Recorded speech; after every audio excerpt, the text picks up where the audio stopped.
Um, so on a more tongue-in-cheek note, I've turned to the next slide of the do's, don'ts, and don't-evers, and these are some examples of, at least in all the years since I left. I started working outside the U.S. in the early 90s, and I left permanently in 98, so it's been about 15 years for me. And these are some of the things that you may be tempted to do when you're over in Asia. One is you regularly bring up the days, months, and years that you've been an expat on the belief that the longer you reside overseas, the more you know. I will say I've traveled more than about 6.3 million miles now, and to be honest, some of those trips, some of those miles, I have no memory of, and in other cases, I have deep memories of either the business or the colleagues and the friends that I've made. So it's not so much that you're in a market; it's why are you there, and how much do you want to learn about that market. That really makes a difference between, if you're in a hotel or in what they call a apart hotel, which is a long-term rental, of a hotel apartment complex. There's no difference between being in that hotel in Kansas City, Cincinnati, Chicago, than being in Hong Kong, Singapore, Kuala Lumpur. It's up to you to decide how much of the culture you're going to immerse into. Are you going to immediately go to your embassy? In fact, one of the models that I followed is I never go to the embassy unless I'm in trouble. I make sure I have the number on speed dial. But the idea is to make local friends, build local business contacts, enjoy the difference between, their country and the country you come from. And that just makes it, A, it's a form of respect, but B, it's also a learning opportunity, which you really won't get if you take a 2-week holiday, to Italy or to even do a 6-month semester overseas. When you're actually living in the market, it's completely different. And, the first part of my career, I did the trips. I was a global head of a practice unit. So I made the trips to key clients in different countries, and I made, I did 2-week and 4-week and 6-week stints. But it's very different when you actually live in the market. And I think it's 100 times better in my mind. But it does take some getting used to. So you can read through these points, which are a bit tongue-in-cheek. You have a lawyer or notary that you regularly consult with, whether you need advice or not. And then the last one is you've had at least one mystical experience and speak about it in hushed tones as an example of how integrated you are in the local community. So there's a lot to learn from these different cultures. It's a lot of fun, and based on the education system that we have in the U.S. and in Western Europe, it's not a difficult intellectual journey to make. The difficulty really comes in with how are you effective in the marketplace, and how do you build the kind of business relationships with your colleagues, and with customers or clients that you need to be successful with. And then my wrap-up is also tongue-in-cheek. Believe nothing of what you hear and only half of what you see. I think you need to come in to an expat environment being humble, but also being very skeptical. You will be gamed, as they say. People try to game you. There is, in many countries, a long cultural history of not being comfortable with people from certain countries. I spent a lot of years in Mumbai and Delhi and Hyderabad in India, and heard all of the issues that they had with the British, in the split up of India and Pakistan back in the 40s. So, there's when you're in Asia, you can tell based on which side of the road people drive on whether the French got there first or the British. And so there's interstate, or the Portuguese from Macau. So they have a longer memory than we do, and they've been affected more, I think, by Western, what the word is, colonialism, than we would think today. And so I think it's something to be sensitive to, and you'll get into some very interesting political conversations. And I've learned more about American politics from being outside of America than certainly being inside.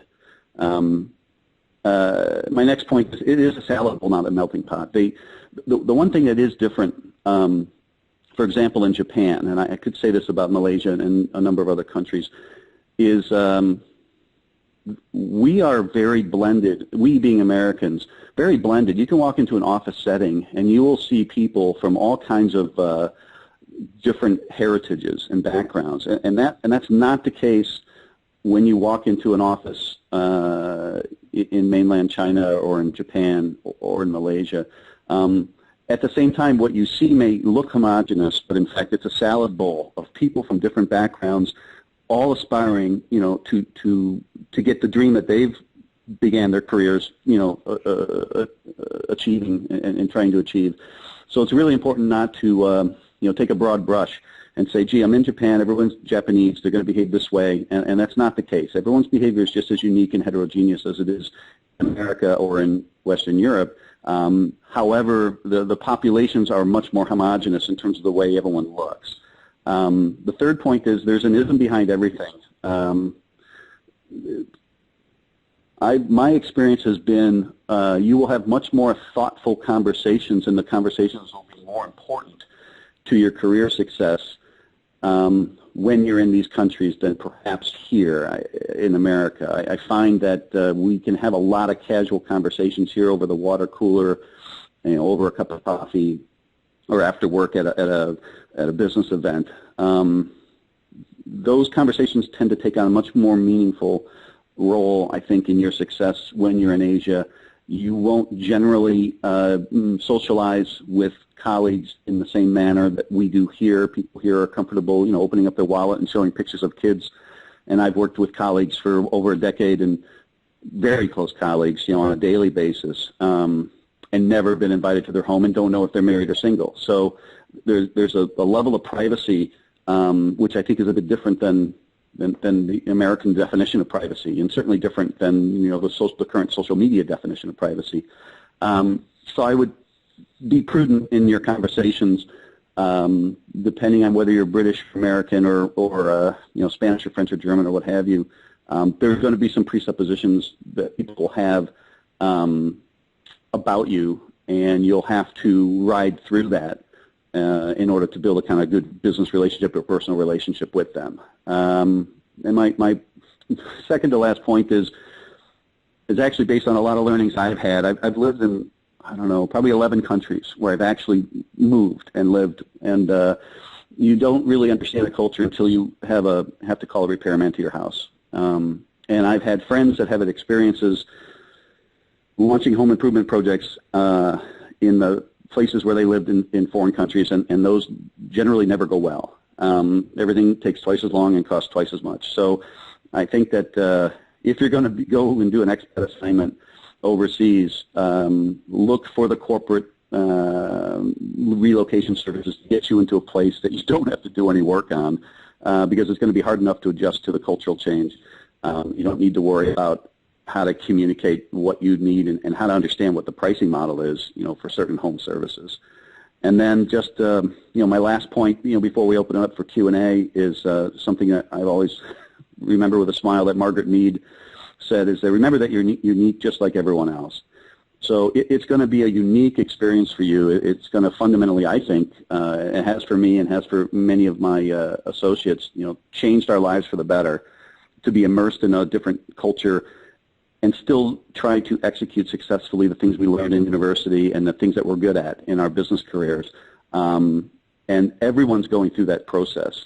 Your colleagues that you work with that are local have gone also through a tremendous amount of transformation to get where they are. And so you may have traveled 8,000 miles, and they may have only traveled 3 miles, but it's not the distance that the people travel in order to work together and their heterogeneity. It's the distance they've traveled in their heads to be so successful and to be in that environment. So I would encourage you to to take a look at an expat assignment in Asia, knowing fully and transparently the challenges, but also knowing that you couldn't, in my mind, get a better experience to begin a career or to accelerate a career than getting out where the market is as explosive and as dynamic and as innovative, as our markets used to be, coming out of World War II in the 50s, 60s, and 70s. So with that, Caitlin, I don't know how we want to handle opening questions or responding to some of the pre-questions, but that was my my initial take on talking through this topic. Great.